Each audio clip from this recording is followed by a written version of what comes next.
ತರುವಿನ ನೆರಳು ಕೊಡುವಂತ ಸುಖವು ಕೊಡುವನು ಕೃಪೆಯ ದಿನವು. ಸ್ಥಿರ ಇರುವ ಮನ ಎನಗಿರಲಿ ಶರಣಾಗತಿ ಎಂದು ಬರಲಿ.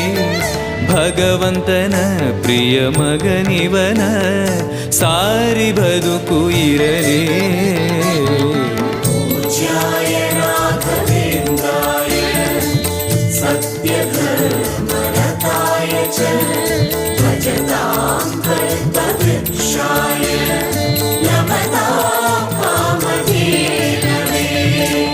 ಆಲಯವೆಂದರೆ ಮಂತ್ರಾಲಯವೇ ಬೇರೆ ನಾ ಅರಿಯಲಾರೆ. ರಾಜನು ಎಂದರೆ ಶ್ರೀ ಗುರು ರಾಜನೇ ಮತ್ತು ನಾ ತಿಳಿಯಲಾರೆ.